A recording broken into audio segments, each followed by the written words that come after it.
আসসালামু আলাইকুম। দেখুন সবাই ভাত খাইতেছে। দেখুন কি কি সবজি, এই যে দেখুন, এটা চিনলে করে কমেন্ট করে কয়ে দিবাই। কাঁঠালের বিচি, মাছ, কারকল, বিলাহি, এইগুলা যে সবজি, এই যে দেখুন, এই দেখছুন সবজি সবাই খাইতেছে। বাবু কিরম লাগে? স্বাদ লাগে না? স্বাদ লাগে।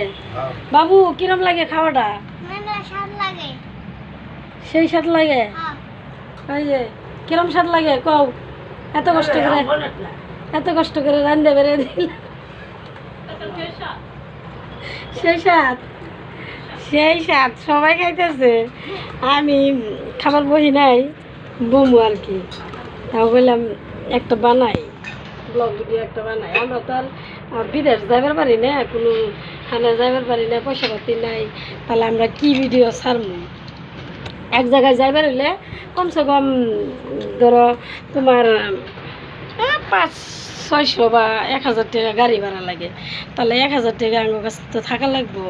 ওই জন্য আমরা সামাজিক হিসেবে এখন মরিচ দিয়ে খেলে ওটাই দিই, আর নিরামিষ খেলে ওটাই দিই, মাছ মাংস খেলে ওটাই ছাড়ি দিই।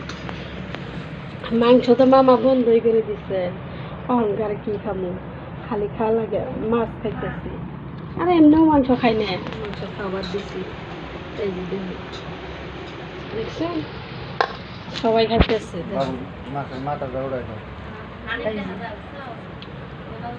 দেখাতে যাবো বাবু, মাছের মাথাটা হাত দিয়ে তুলো, সেল দেখি কত বড়। তুমি মাথা খাইবার পারো? সবারে জেপত দেও, আনে করে জেপত থাকলো খাবাই।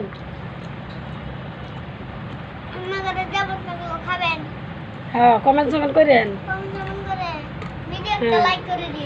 হ্যাঁ, ভিডিও একটা লাইক করে দিয়েন। হ্যাঁ, আঙ্গ বাবুর বাপ কি কয়? তরকারি ভালো হয় নাই? কি ভালো লাগে? কি বানাগে তরকারি? কোনো রকমেরই না। তাহলে এখন গাই যে উচিত কথা কইলেই এই যে জামাই বইয়ে কাজে লাগবো। এখন যদি আমি উচিত কথাটা কবার যাই, তাই কিন্তু জামাই বইয়ে কাজে লাগবো। কব যে স্বামী স্ত্রী কাজে করে কে, তাহলে এক থালি ভাত দিলাম, লুট থালি দে, তুমি যে খালি করে দিলাও, তাহলে এই স্বাদ যদি না নাকতো, তাহলে এই ভাতটি কই গেল? কইছে না নে?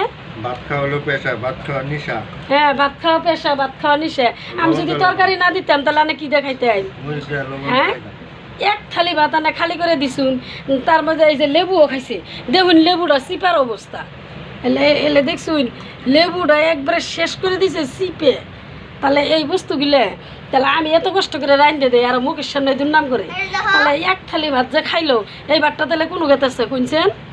মাছ দিয়ে, বিলাহি দিয়ে, তারপরে এই যে কাঁঠালের বিচির একটাও চুষা নাই। এই যে এত কষ্ট করে ডলা হয়েছে, দেখুন ডইলে একদম চিকচিকা বগা করে তারপরে রান্ধেছি। তাহলে এখনও তাও দুর্নাম করে, এত কষ্ট করার পরেও দুর্নাম করে। তাহলে এইলে স্বামীক আরও মানুষে কিবা করে আদর করবো, কিবা করে যত্ন করবো শুনছেন? মুখের সামনে দুর্নাম করে কয় তরকারি স্বাদ হয় নাই কে। তাহলে দেখুন ওই যে থালিটা খালি হয়ে গেছে। দেখুন এখন কইন কিছু কইন, দর্শক শুনবো নি? আনার দোষ না আমার দোষ? কইন। কাঁঠালের বেশি মুরগির মাংসটা ফ্রাই করতা, তাহলে সেটা তরকারি হইতো। আনা আমাকে মুরগির মাংস আইনে দেন, আমি রান্না দিব। কালকে তো কইলাম না, আনা আমাকে মুরগি আইনে দেন, এখনই রান্না খাওয়াবো। সবজি আসছিল না, কাঁঠালের বেশি আসছিল, একটা কারকল আসছিল, একটা বিলাহি আসছিল, এলে দিয়ে মিশাইয়ে জঙ্গমঙ্গ মিশাইয়ে সবজি বানাই দিছি। তারপরে সন্ধ্যাবেলা 1 পোয়া মাছ আনছে। এতটি মানুষ 1 পোয়া মাছ দিয়ে হয় নাকি? তাও সবারই অল্প অল্প করে দিছি। তাও বলে বউ বালা না, তাও বউ বালা না। 1 পোয়া মাছে 8টা চাহা হবো। 8টা চাহা হবো, তাহলে আমরা মানুষ কতটি? আমরা মানুষ হয়েছি 6 জন। ওই যে নেও বেটাটাও তুলে দিল, ওই যে দেখো, এই যে বেটাটাও তুলে দিছে, ওই যে দেখো, ওই যে দেখো বেটাটা ওই যে তুলে দিছে, ওই যে দেখো। এলে কথা না হুই না, ওই যে বেড়া মাছ খায় না, ওই যে বেড়ার মাছ তুলে দিছে, ওই যে বেড়ার ভাবের কথা, ওই যে তুলে দিছে। দেখছুন আনে করে ভাল লাগে না খারাপ লাগে? কমেন্ট করে জানাই দিবাই।